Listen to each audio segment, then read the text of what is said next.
we've built our strategy. We figured, we came up with a great idea. We did a gut check. We'll continue to do a gut check every day, whether or not we want to go into business. But nonetheless, we've decided what our product's going to be, what our business is going to be, what market we want to go after, who that customer is, and we've developed a strategy to make sure that we can be successful at this and what we're trying to accomplish. And again, going back to strategy, just as a quick recap, the piece of the strategy is just always figuring out and defining what we're going to do. It's too easy to just say, we're going to start a company in this area. Let's be specific. Again, we went through our assets, we created our mission from that, and then from there we developed our strategy. So now let's talk about the part we all hate, and a big reason a lot of people get out of business once they have to start doing this exercise, accounting.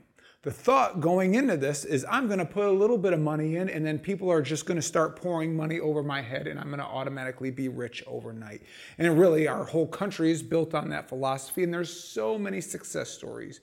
And the ones we don't talk about that much are the ones that don't do that. So let's just real quick break down accounting basis just for our benefit. This will be a part of our business plan, but we're going to talk about lemonade. We're going to have a lemonade stand at the end of our driveway just so we can understand accounting in the most simplistic term possible. And then we're going to apply those same concepts to our overall donut shop. So first off, we're going to start our lemonade stand. We're going to sell our lemonade for $1 a cup. Pretty expensive because it is quality. This is the best lemonade out there. It's going to cost us 45 cents per cup of lemonade. Okay? That's the cup, that's the water, that's the sugar, that's the lemon. That's all that we have. Our cost of lemonade, which we call our cost of goods sold, or COGS, as you'll see it mentioned. And then the cost of the lemonade stand. We are going to spend $2.50 to get a cardboard so we can build up our little lemonade stand for the end of the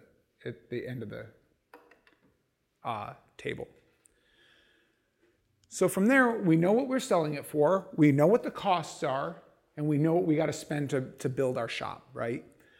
The scalability is no different for our donut shop, but nonetheless, we create a graph and we create quantity of lemonade sold right down there, 1 cup, 2 cup, 3 cup, 4 cup. What our sales are, $1, $2, $3.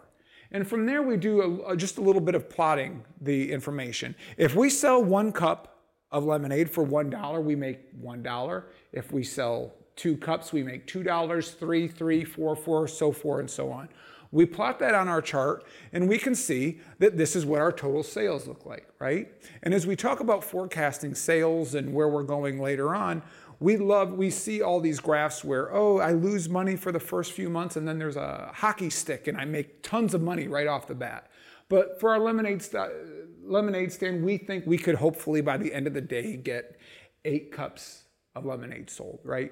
We got that many neighbors. Enough people feel bad for us. At the same time, we do the same for our cost of lemonade. 1 cup costs us 45 cents, 2 cups cost us 90, $1.34, our total cost of goods sales, right? So from there we can see that the space between all of this right here is our contribution margin. But really that's not our cost, our only cost, right? What other costs do we have? The cost of the lemonade stand, the cardboard that we have to buy. So from there, whether we sell 0 cups of lemonade or we sell 1,000,000 cups of lemonade, we're in for $2.50. So if we sell 1 cup, it still costs us $2.50. We sell 2, it costs us $2.50, so forth and so on. And we chart it out from there. So we have our variable costs, we have our sales numbers, and we have our fixed costs. But how can we make information and how can we break down the point at which we are making and how much money we're making? So what we actually do is we have a shift of our cost of goods sold line and we start it on the axis of our fixed costs. That represents our total costs. We're in at $2.50 no matter what we sell, and for every cup we're 45 cents more at that point. Where this becomes important is at the point in which our total costs and our total sales intersect is our entrepreneurial break even.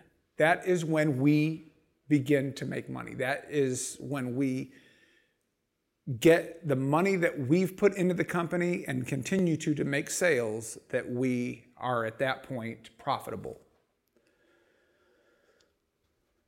Profitable.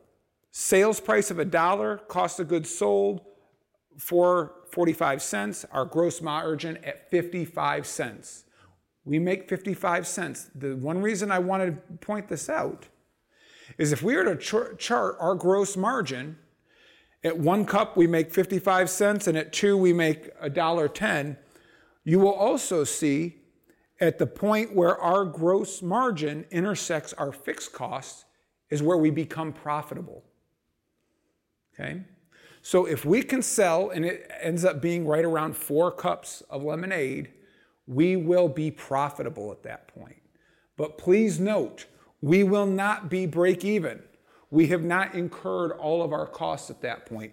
We need to sell 4 cups just to become profitable, but to make back our investment, that's where our total costs intersect our total sales.